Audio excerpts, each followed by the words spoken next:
Welcome back. What's up, Creighton? Let's do it. We're doing a A video. quick Uh, disclaimer.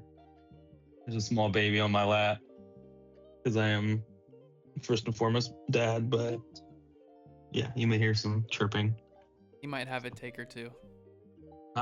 He's not good at the game yet. He's got some work to do, but yeah. All right, take us away. Yeah, this video today is going to be a Dynasty buy video. So I'm bringing 3 players to the table. Creighton's bringing 3 players to the table, and we're just going to hype them up for you. Hopefully get you on the same page as us. We encourage you to buy these guys in your leagues for various reasons.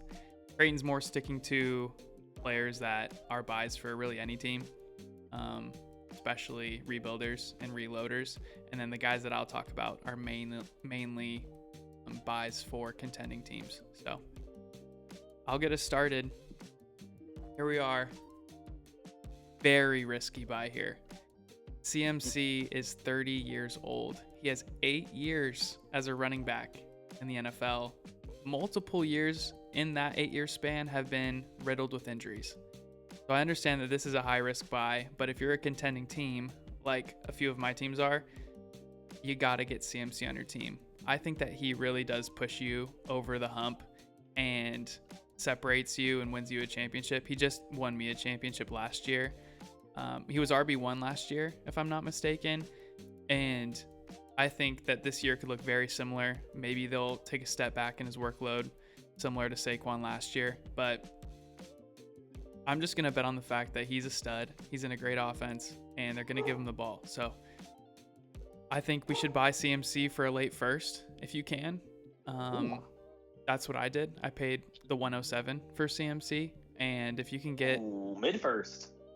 yeah, you call that mid first. I'm in a 10-team league, so and I just think that RBs as well. It's harder to acquire RBs right now in Dynasty than it was for me 2 years ago. The price point's a little higher. I do think that a late first is worth it. I paid a 107.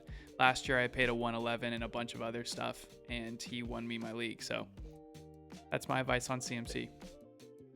Okay, it paid off. It did. And that's what you're here to do. You're here to make money and win games. We're not here to just rebuild every single year. I agree. Thing that I will say makes me nervous about CMC is you said it. He's 30, and he's a number 1 player overall, not just RB. He was the number 1. He was the number 1 player overall. So I'll bolster your case before I try to take it down. Yeah, thank you. Yeah, what else? What's next?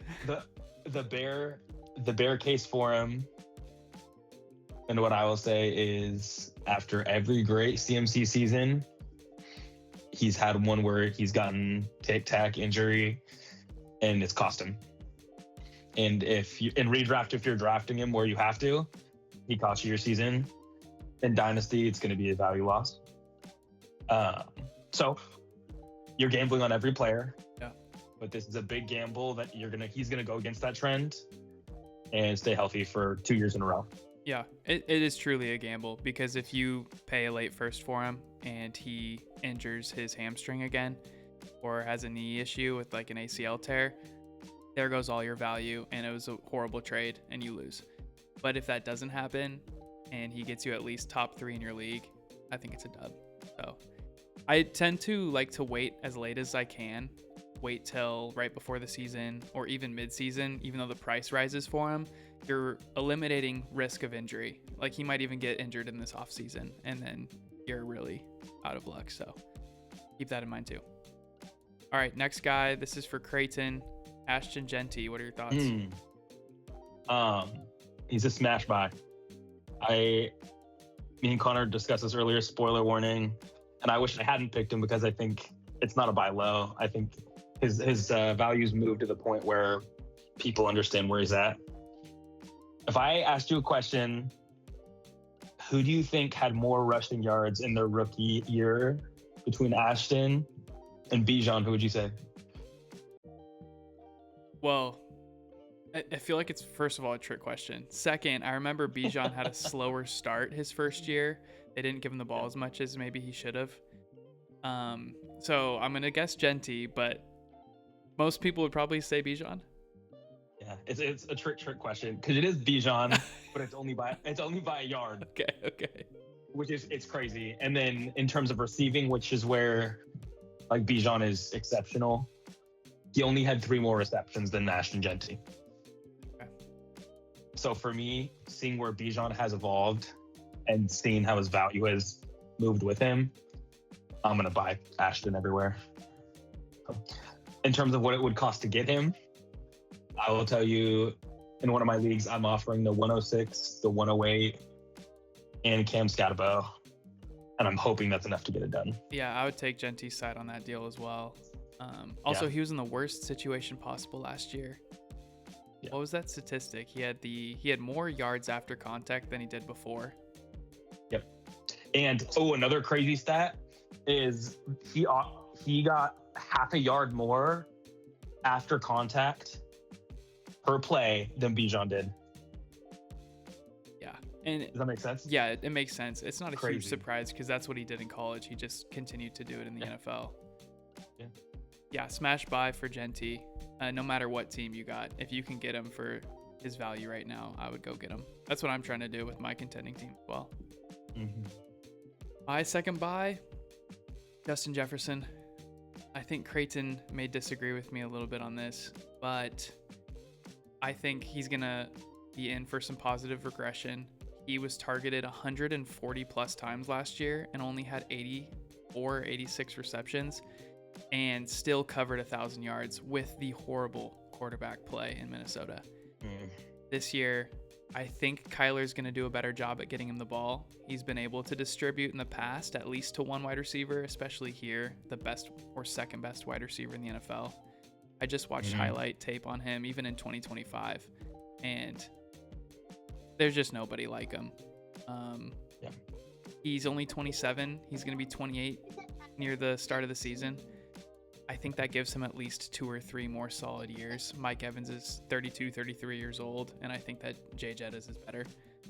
Has a similar body type. So I think for his price point in the second round of startup drafts, that puts you at maybe like 2 firsts and maybe the equivalent of like a second round or third round player if you want to throw in another wide receiver in that deal. And I just think that's worth it for him now. Praying he doesn't get injured either. But I want him on my squad, especially if I'm contending. He gets you an all-star wide receiver every single week. Me too. Would you? That's crazy that I'm even asking this question. If you had Jamar Chase, would you down tier to Justin Jefferson? I don't know. I think if I'm in the same situation as a contender, I might just hold Chase. Slightly younger. Also has a better quarterback situation. Is he though? With Burrow? Yeah. Injury concerns.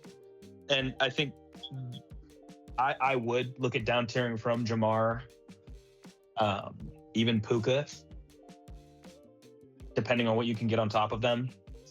Because I just think of when Kyler had, oh my goodness, help me, is out for receiver for the Cardinals early. Well, we had Marvin Harrison. Are you talking about DeAndre Hopkins? Thank you. When he had DeAndre Hopkins, he was a problem, and he didn't have a problem getting them the ball. So that's what this reminds me a lot of. Yeah. Except I think JJ is better than DeAndre Hopkins. Yeah, I agree. Yeah, go get him for 2 firsts if you can. I don't really know where those would be. If we're talking about the 26 class, I think you're pretty free to throw in 2 firsts. That would be a steal. If you're talking 2027, I wouldn't try to give up a top 3 2027 with another early 2027. But if you're just doing like 2 mid 2027 firsts, I would do that all day. So yeah, I'm good. Okay, buy number 2 for Creighton, Lad McConkey. This is probably my favorite buy of the offseason. Who? You might be late. I will tell you. I think people are starting to come around to the new OC for the Los Angeles Chargers. So I think of when Tyreek was in Miami. I think of Devon A-Chain when he was in Miami and how dynamic that offense was. it's a perfect match. It's a match made in heaven. So if you can still acquire him for anything, I'd pay 104 up. I'm doing it in a heartbeat. You're saying 104 or 105, like 104 and lower. Yes. Gotcha. 103, there's an argument, but 101, no. 102, I'd prefer Carnell. But anything else, I'd give it to him. Yeah, me and my other buddy Brandon, we were talking about Lad recently. We said this last year before 2025 season, and it kind of bit us in the butt. We were highest on Lad, and then he kind of pooped the bed.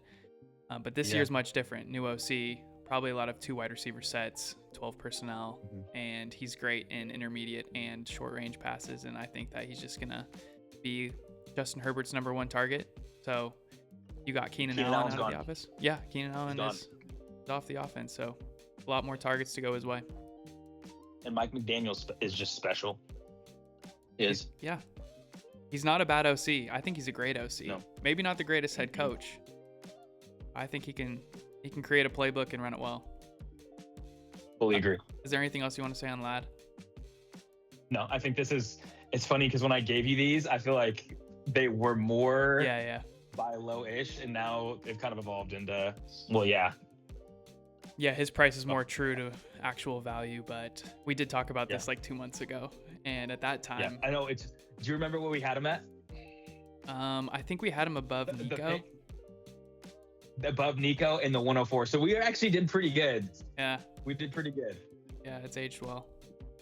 Okay, my third buy, another one that's questionable to Creighton. And that's usually a good sign because I've won a few championships. Not sure if he has. Have you? I think you've won a couple. Yeah, I won one this year. I won it the year before. Okay, back to back. Well, I think that, again, you want to take advantage of players who have been proven all-stars who had a bad year or struggled with a minor injury. I think that a 29-year-old Lamar Jackson, fully healthy, back on his feet, right now when you buy him low, is going to pay off. Especially if you're a contender, you have him for at least 4 or 5 more years. Super flex leagues. I think a lot of leagues actually undervalue quarterbacks right now, starting to raise up the value on wide receivers and running backs. And just because of that, the way that the Dynasty leagues ebb and flow with trends, I think now's the time to get him as your number 1 QB. He's highly efficient even when he's not running around the field with his legs. He used to average, I think, 10 carries a game pre-injury. If he can get anywhere close to that, he's a smash. But even currently, just him as a pocket passer, he's very accurate. And they added some pieces on their offense. So I know they got rid of Isaiah Likely, but in the draft, they just picked Jacoby Lane. I'm a huge fan of, and I got to watch him play against Oregon at USC. So, yeah, he can get up there. Dave Flowers. And they got Elijah Surratt. Yeah, he's a burner.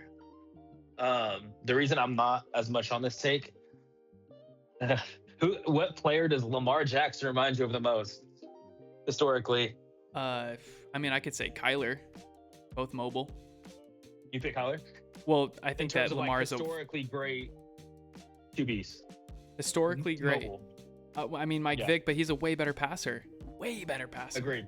But the reason Mike Vick was my comparison when I thought of him, and when I pulled up when Mike's decline happened, it was at 30.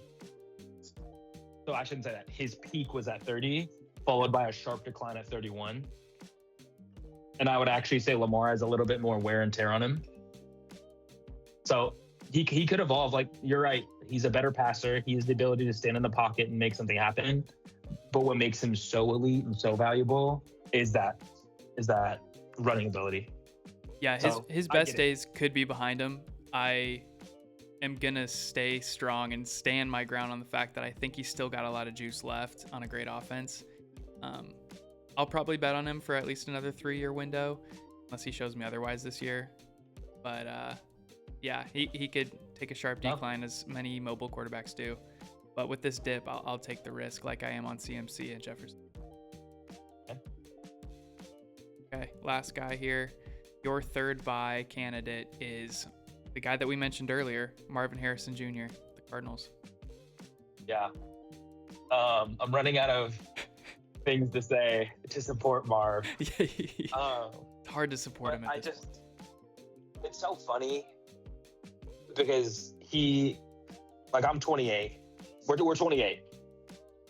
He's 24, man. 23, 24. He's still a kid. Yeah. He is still a freak. What made him special? It's still special. Like, he's still a physical freak. He's fast. He gets to the catch point like no other. And I just don't want to give up on him yet. I'm not there. And people forget that, like, Jeremiah Smith is all anyone's talking about. Before Jeremiah Smith, it was Marv. Like, Marv was the most undisputed 101. He was a first round, like, startup draft pick the second he was in the league. And people just forget that.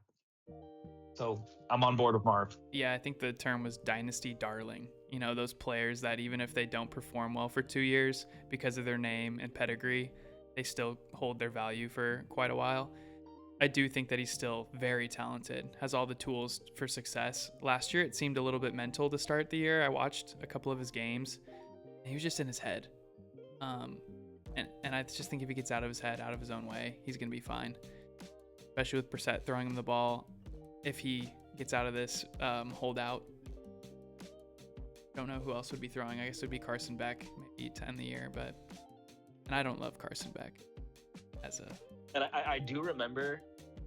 Do you remember we had a phone call after I think it was game 2, and you could just tell he was feeling like defeated. Yeah. And he finally got a touchdown. Yeah. And it was just like he got the monster off his back. Yeah, the weight of the world like fell off his shoulders. Oh. But the only thing was, it didn't get any better after that. Like it just stayed mid. Yeah, part of the problem is you got a guy like Trey McBride in your offense who he always is getting the ball. He's a ball hog out there, and he's a beast. Also, I want to apologize for my camera if you see it kind of flickering. I got some technical difficulties there, but hopefully it's not too much of a distraction. Is there anything else you want to say just to give your case for Marvin Harrison? I know you're running out of things to say for the guy, but new OC, new head coach. Like it's not a small thing. It's a big deal. Do you think that Jeremiah Love is gonna improve the offense and help his case as a wide receiver, or do you think it's gonna take away from some of his volume? I don't care.